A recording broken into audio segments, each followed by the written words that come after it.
Hello student, मैं अभय ठाकर आप सबों का स्वागत करता हूं मेरे यूट्यूब चैनल मैक फ्यूचर में। तो आज हम लोग क्लास 10th का चैप्टर 1 का यूक्लिड डिवीजन लेमा को देखेंगे और साथ में हम लोग एक एक करके सभी थ्योरम को सॉल्व करेंगे। ठीक है। और क्या है कि कभी भी किसी को कोई दिक्कत हो तो मैं अपने थंबनेल पे व्हाट्सएप नंबर दे दिया हूँ, मैं अपने डिस्क्रिप्शन में व्हाट्सएप नंबर दे दूँगा, जिससे आप लोग क्वेश्चन पूछ सकते हैं। किसी भी तरह को प्रॉब्लम हो तो आप लोग क्वेश्चन पूछ सकते हैं। ठीक है। तो हम लोग थ्योरम 1.1 को देखेंगे। थ्योरम क्या कह रहा है, if A and B are two positive integer then they must satisfy the condition A is equal to B Q plus R where 0 greater than and equal to R and less than B. ठीक है। तो यहाँ पे क्या कह रहा है कि कोई भी ए और बी कोई भी नंबर है, माना कि ये और बी कोई नंबर है। ठीक है। तो उसमें क्या करेंगे हम लोग, अगर बी से ए को डिवाइड करें, ठीक है, तो क्वोशिएंट हमारा क्या आएगा, क्यू आएगा, और किसी नंबर से हम डिवाइड करेंगे तो क्या आएगा, रिमाइंडर आर आएगा। ठीक है। तो इसी को अगर हमें लिखना होगा इस फॉर्म में तो हम लोग क्या लिख सकते हैं, A is equal to B Q plus R. ठीक है। तो हम लोग इसको एक एग्जांपल लेकर हम लोग इसको समझेंगे कि ये कैसे आता है, यार यही हमारा यूक्लिड डिवीजन लेमा होगा। ठीक है। माना कि ए इज इक्वल टू क्या है, 43 है, बी इज इक्वल टू क्या है, 6 है। तो अगर हम 6 से 43 को डिवाइड करें तो क्या आएगा, 6 7 जा में देंगे तो 6 7 जा 42, तो कितना आ गया, रिमाइंडर 1 आ गया। ठीक है। तो इसे हम लोग A is equal to B Q plus R के फॉर्म में लिखना होगा। तो हम लोग कैसे लिखेंगे, 43 is equal to 6 into 7 plus 1, इस फॉर्म में हम लोग इसे लिखेंगे। ठीक है। देखिए 6 जो है ये क्या है, 1 से बड़ा है। ठीक है। डिवाइजर जो है रिमाइंडर से बड़ा है, इसी चीज़ को वहाँ पे सेटिस्फाई भी कर रहा है। देखिए 6 क्या है, बड़ा है किससे, 1 से। ठीक है। इसका हम लोग उपयोग डिवीजन में करते हैं या फिर एचसीएफ निकालने में करते हैं।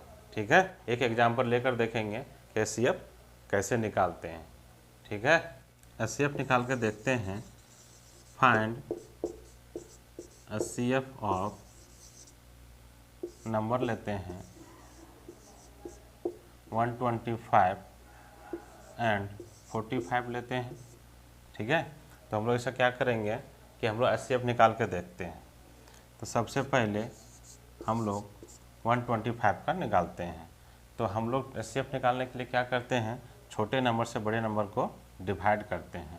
तो 45 से 25 को डिवाइड करें तो कितना टाइम्स में जाएगा, 2 टाइम्स में जाएगा। ठीक है। तो 2 टाइम्स में जाएगा तो कितना हो जाएगा, 90।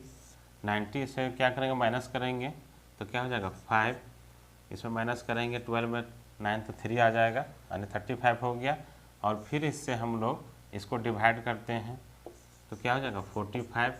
45 डिवाइड करेंगे 35 से तो 1 टाइम्स में जाएगा तो क्या हो जाएगा, 35, यहाँ बचेगा 10।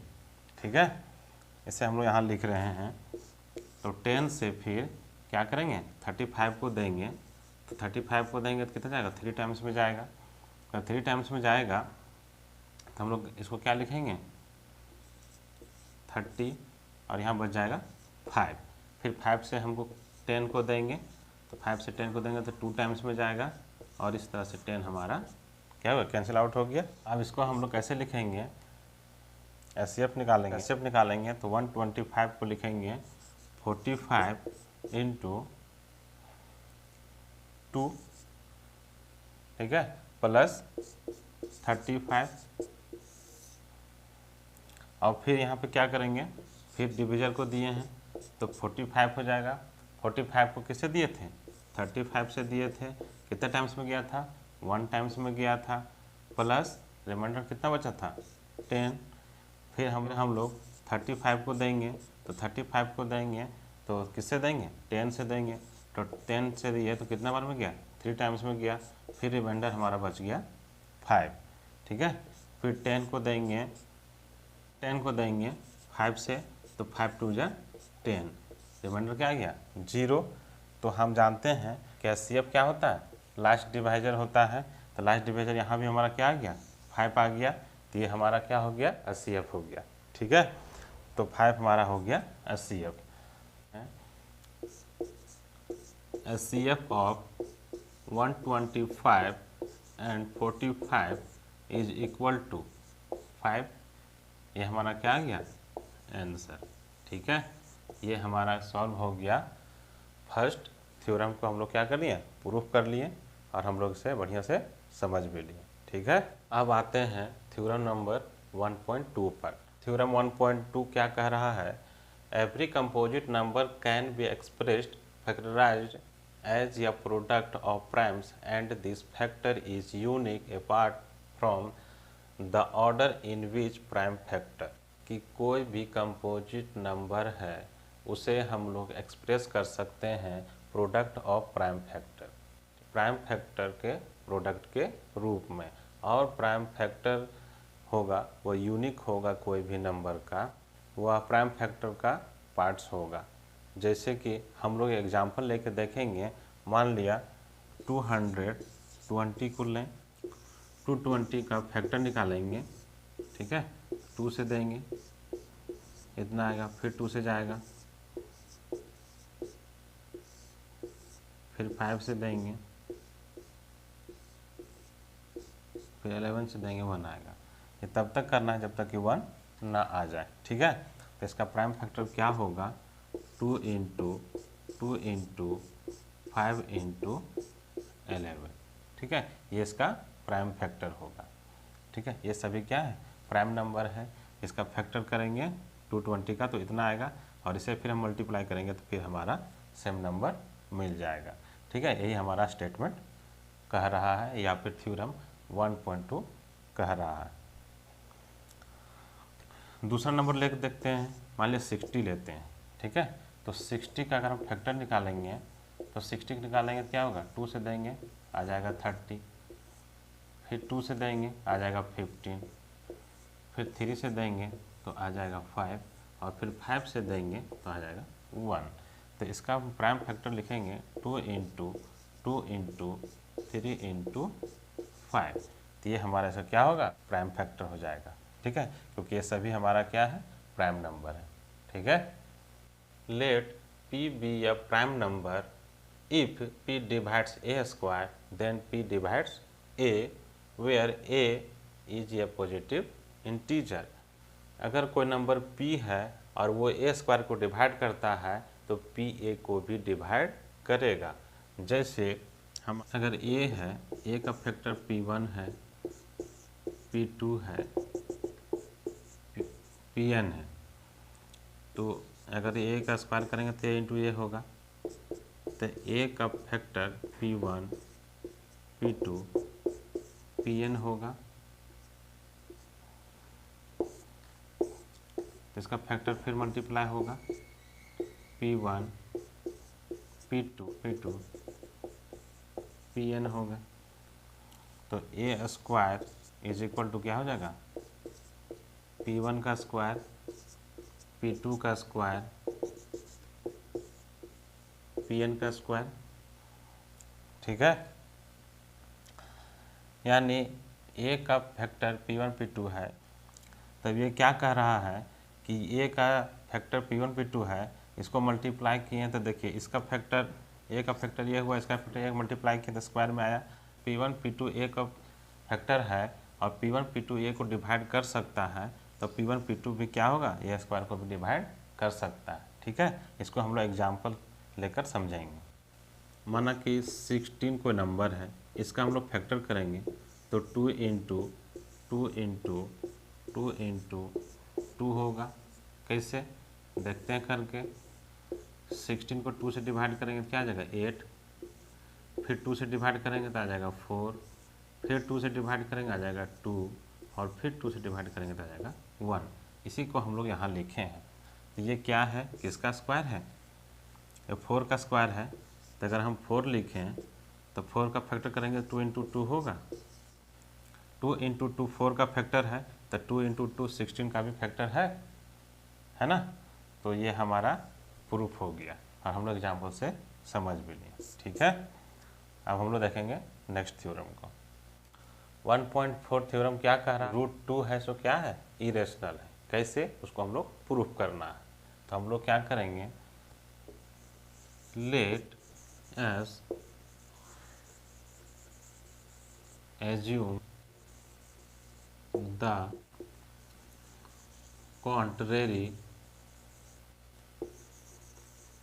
contrary that √2 is rational number।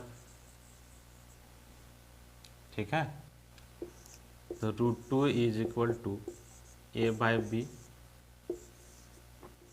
a and b are coprime.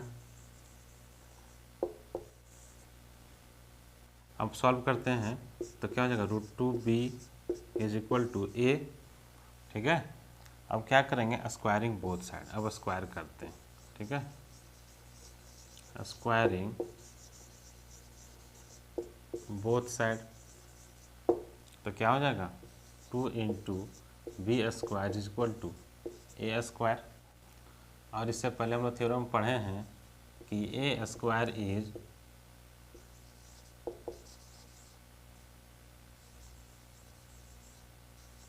Divisible by 2, then A is also divisible by 2। ठीक है, ये हमारा क्या हो गया, इक्वेशन 1। अब लेट करते हैं ए इक्वल टू 2c। ठीक है, अब इसे भी क्या करेंगे, स्क्वायर करेंगे। ठीक है, तो हो जाएगा squaring both side, A square is equal to 4c square. अब यहाँ ए स्क्वायर का वैल्यू बैठाते हैं तो क्या हो जाएगा, 2b का स्क्वायर 4c स्क्वायर, इससे कैंसिल आउट करेंगे क्या हो जाएगा, B square is equal to 2c square. ठीक है, तो फिर लिखेंगे B square is divisible by 2। ठीक है, तो b भी क्या होगा, b is also divisible by 2। ये हमारा हो गया equation 2।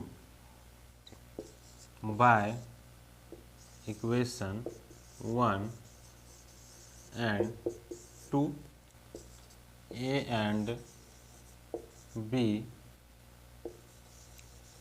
having common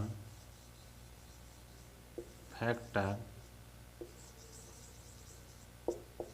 2, so this contradiction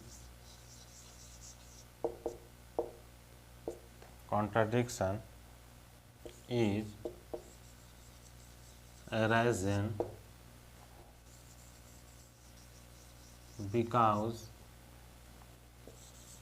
of our incorrect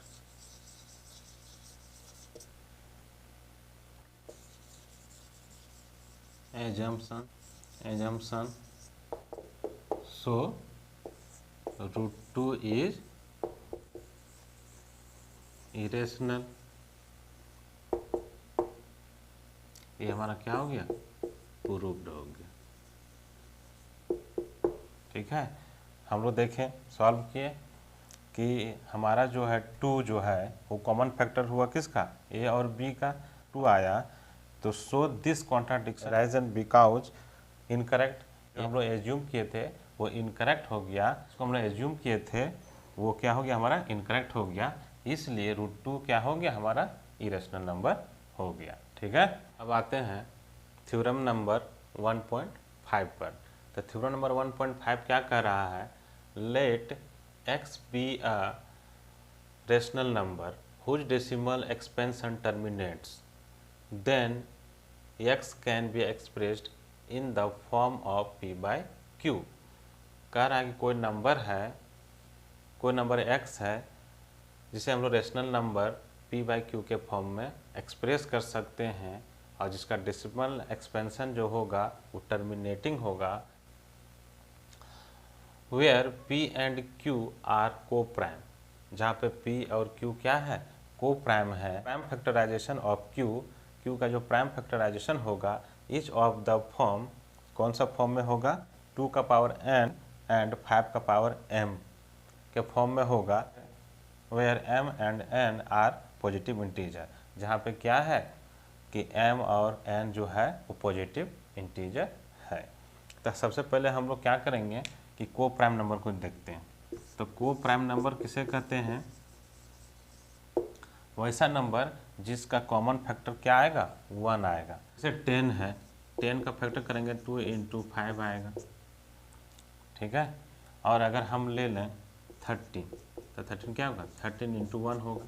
इसका अगर हम फैक्टर निकालें, कॉमन फैक्टर, देखिए इसका फैक्टर मिल रहा है, नहीं मिल रहा है, तो इसका क्या है, 1 ही है ऐसा जो दोनों में होगा।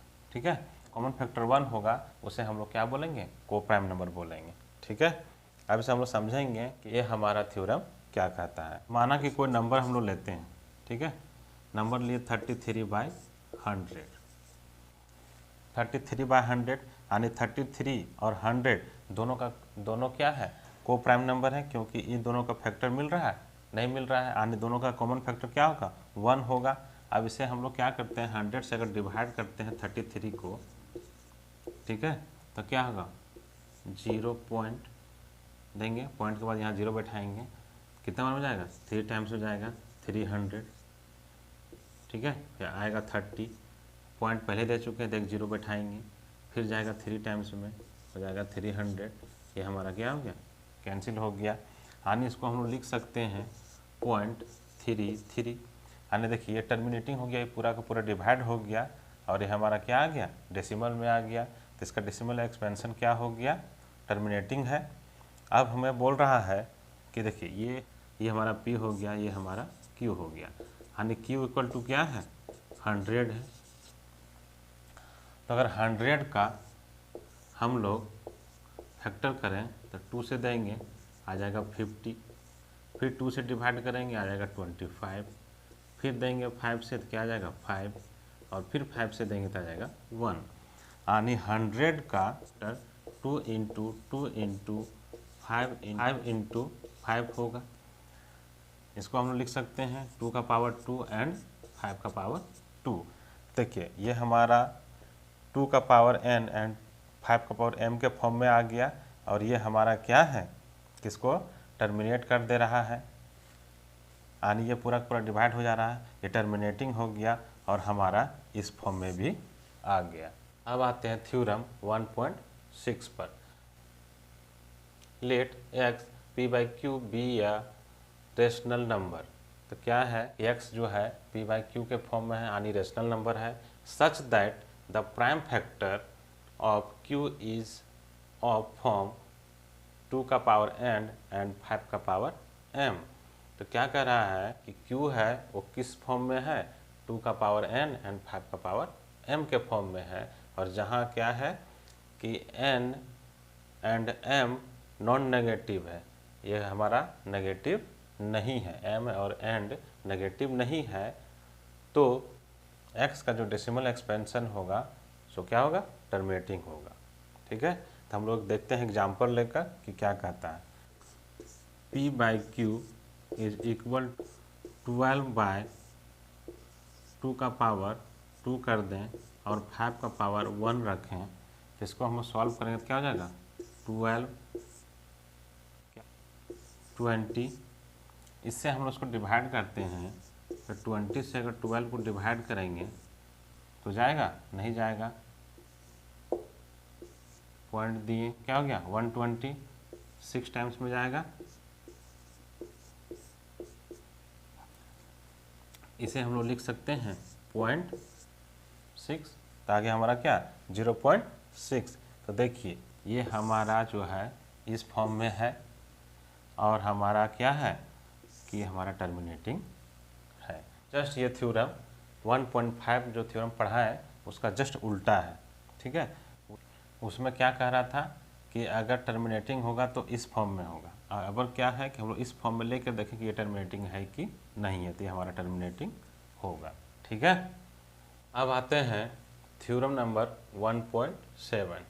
क्या कह रहा है, let x p/q be a rational number such that the prime factor of q is not in the 2 का पावर n and 5 का power m where n and m are non-negative integer, x has a decimal expansion which is non-terminating repeating। कह रहा है कि p/q के form में कोई number है और q जो है वो 2 का पावर n एंड 5 का पावर m के फॉर्म में नहीं है, तो क्या होगा, वो नॉन टर्मिनेटिंग होगा, रिपीटिंग होगा, ठीक है। नॉन टर्मिनेटिंग रिपीटिंग होगा। अब हम लोग इससे एग्जांपल लेके देखेंगे। मान लीजिए 2/6 को नंबर है, ठीक है। तो 6 से अगर डिवाइड करके देखते हैं हम लोग, 6 से 2 को डिवाइड करेंगे तो जाएगा नहीं, तो 0 ठीक है, तो यहाँ आ गया 0, 3 टाइम्स में जाएगा, हो जाएगा 18। देखिए फिर 2 यहाँ आ गया, जहाँ शुरुआत की तो वहीं आ गया, पॉइंट के बदले 0 बैठाएंगे, फिर 3 टाइम्स में जाएगा 18, फिर आ गया 2। तो हम लोग देख रहे हैं, इसे सॉल्व कर रहे हैं तो 0.33 के फॉर्म में आ रहा है, 0.33 के फॉर्म में आ रहा है। इसे हम लोग लिख सकते हैं 0.3 के ऊपर बार देंगे, यानी ये हमारा क्या है, टर्मिनेटिंग भी नहीं है और रिपीटिंग भी हो रहा है। दूसरा एग्जांपल लेके देखेंगे। 3/11 एक नंबर है, 11 से अगर डिवाइड करेंगे 3 को तो जाएगा नहीं, तो हम लोग क्या करेंगे, पॉइंट बैठाएंगे, हो जाएगा 30, 2 टाइम्स में जाएगा 22, क्या आ गया 8, फिर पॉइंट के बदले यहाँ 0 बैठाएंगे, फिर कितना बार में 7 बार में जाएगा, आएगा 77, फिर इसे माइनस करेंगे कितना जाएगा 3, तो जहाँ से स्टार्ट किए थे वहीं पे आ गया। तो फिर से इसको सॉल्व करेंगे तो फिर से हमारा ही वाला आएगा, ठीक है। इसको हम लिख सकते हैं 0.2727, ये सब हमारा बढ़ते जाएगा, और इसको हम लोग लिखेंगे 0.27 के ऊपर बार देंगे, ठीक है। ये भी हमारा क्या हो गया, जो 11 है वो हमारा इस फॉर्म में नहीं है, कि जो इस फॉर्म में नहीं होगा तो नॉन टर्मिनेटिंग रिपीटिंग होगा। तो नॉन टर्मिनेटिंग है, जो टर्मिनेट भी नहीं हो रहा है और रिपीट भी हो रहा है, तो हम लोग इस फॉर्म में लिखे हैं। तो हम लोग समझ में आ गया कि हमारा इस फॉर्म में अगर नहीं आता है तो नॉन टर्मिनेटिंग रिपीटिंग होगा, ठीक है। इतना से क्या हो गया, प्रूव हो गया, ठीक है।